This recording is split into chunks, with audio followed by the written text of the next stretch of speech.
ساتھ میں آپ تشریف فرما ہیں اور آپ کی رضائی بہن تشریف لاتی ہیں. ابھی میں تفصیل میں نہ جاؤں. ان کا انہوں نے بہت زیادہ احترام کیا، اور کیسے احترام کیا روایت میں سارا موجود ہے. ان کے بعد اصحاب دیکھ رہے ہیں، جو لوگ وہاں موجود ہیں وہ دیکھ رہے ہیں. اس کے بعد آپ کے رضائی بھائی بھی تشریف لاتے ہیں، ان کے لیے وہ اہتمام نہیں کیا. تو اصحاب کے لیے سوال پیدا ہوا کہ بہن کے لیے اتنا اہتمام، بھائی کے لیے وہ اہتمام نہیں ہوا. پوچھا لِأَنَّهَا كَانَتْ أَبَرَّ بِأَبَوَيْهَا عَنْهُ، اس لیے کہ یہ اپنے والدین کے ساتھ بہتر تھی اس کی نسبت. یہ جو اس کی عزت کر رہا ہوں یہ اس وجہ سے کہ یہ اپنے والدین کی عزت. ہم اگر محبوب ہونا چاہتے ہیں، عزیز ہونا چاہتے ہیں رسالت مآب کے سامنے، اہل بیت کے سامنے، تو اہل بیت کی نگاہ میں عزت پانے کا طریقہ یہ ہے کہ ہم اپنے والدین کا احترام کریں، ان کی عزت کریں. ایک راوی امام جعفر صادق علیہ السلام آیا اور اپنے بیٹے، اس کے بیٹے کا نام اسماعیل تھا، اس کی تعریف کی اور کہا یہ میرا بہت خیال رکھتا ہے، یہ میری بہت خدمت کرتا ہے. امام نے فرمایا میں تیرے بیٹے اسماعیل کو بہت چاہتا تھا، لیکن اب میں اس سے زیادہ اس سے محبت کرنے شروع کر دیا.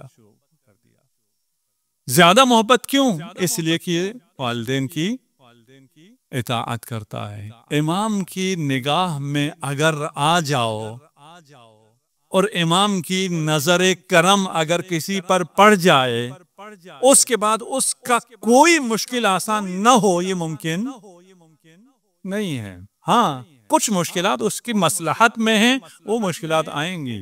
اور ان مشکلات سے یہ بھی یاد رکھیے، پہلے جو آپ نے پوچھا نا کہ کہاں سے پتہ چلے یہ مشکل خدا کی طرف سے میری طرف سے، جن مشکلات کی وجہ سے تم نے خدا پر توکل کیا، راضی بھی ہو گئے، اس کے باوجود اگر دل گھبرا رہا ہے، مطمئن نہیں ہو رہا ہے، یہ مشکل تمہاری اپنی ہے.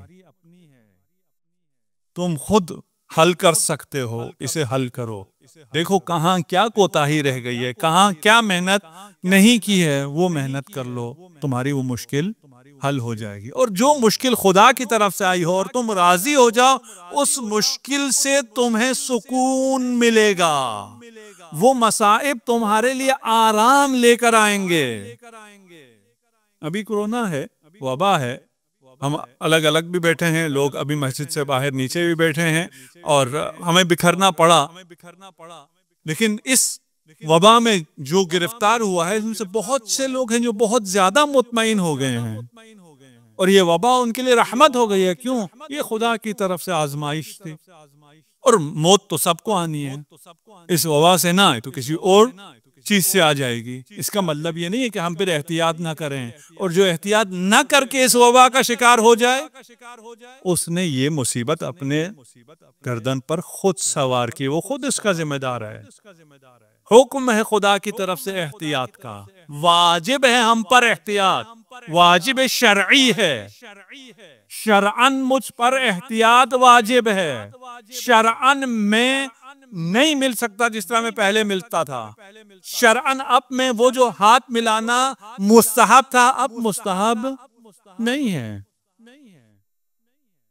احکام الہی زمان اور مکان کے لحاظ سے تبدیل ہوتے ہیں. حکم اولیہ حکم ثانوی ہے، ابھی میں اس تفصیل میں نہیں جا سکتا، لیکن احکام جو حکم ہے، مؤمن وہ ہے جو حکم ہو اسے مانے. یہ نہیں کہ میں نے بچپن سے سن رکھا ہے، میرے والدین نے کہا ہوا ہے ہر کسی سے ہاتھ ملانا ہے، ہاتھ ملانے کا اتنا ثواب ہے، میں نے اب بھی ہاتھ ملانا ہے. نہیں، اب حکم الہی نہیں ہے ہاتھ ملانے کا. جب حکم الہی نہیں ہے تو اب ثواب بھی نہیں ہے. صلوات پڑھ دیجئے محمد و آل محمد. تھوڑی سی آپ کا وقت میں نے زیادہ لیا تھا، میری کوشش ہے 45 منٹ سے میں اوپر نہ جاؤں، اور آج میں نے بیٹھتے ہوئے ٹائم نہیں دیکھا. اب اس لیے میں اپنے اندازے سے 45 منٹ پڑھوں گا، 2-4 منٹ زیادہ ہو جائیں تو آپ کی طرف سے اجازت ہو. صلوات پڑھ دیجئے محمد و آل. موسیٰ بن عمران مناجات کرتے ہیں، اور مناجات جب آپ کرتے ہیں خدا سے، عبادت جب آپ کرتے ہیں تو پھر پردے ہٹنا شروع ہو جاتے ہیں. اور یہ جو پردے ہٹتے ہیں، یہ پردے، یہ حجاب ظلمانی بھی ہیں اور نورانی بھی ہیں. ظلمانی حجاب کیا ہے، نورانی حجاب کیا ہے، یہ کتابوں میں پڑھنے سے سننے سے نہیں ہے، خود پریکٹس کرو، خود دیکھو، خود کوئی حجاب ہٹا کر پھر فیل کرو، پھر مزے لو، اور پھر آ کر بتاؤ کہ یہ ظلمانی حجاب ہے اور یہ نورانی حجاب ہے۔ جب موسیٰ بن عمران کی تمام مناجات کی وجہ سے تمام حجاب ہٹ گئے تو انہوں نے دیکھا ایک شخص ہے، بیٹھا ہے، مصلی پر بیٹھا ہے، اور اس پر عرش الہی کا سایہ ہے۔ خدایا یہ کون ہے؟ یہ کیا مقام ہے کہ اسے عرش الہی کا سایہ ملا ہوا ہے؟ کہا یہ شخص اپنے والدین کی خدمت کیا کرتا تھا، بر بالوالدین، والدین کے ساتھ نیکی کیا کرتا تھا۔ اگر اپنے والدین کی حیات میں، ہمیں حدیث کا خلاصہ پیش کر رہا ہوں، اگر اپنے والدین کی حیات میں والدین کی خوب خدمت کی، اسے یہ سعادت تھی کہ وہ والدین کی خدمت کر سکا، انہیں راضی بھی کر دیا، لیکن موت کے بعد وہ اپنے والدین کو بھول جائے،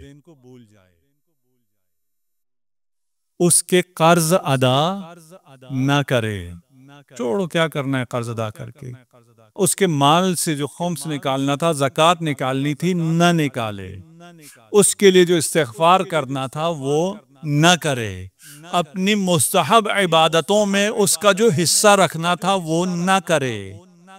ایسا شخص جس نے اپنے والدین کی خدمت کا حق ادا کیا زندگی میں، اور بعد میں اس کا دین ادا نہ کیا، اس کا قرض ادا نہ کیا، اس کے لیے دعا نہ کی، اس کے لیے صدقہ جاریہ نہ بنا، کام آسان سا ہے، کام زیادہ مشکل نہیں ہے۔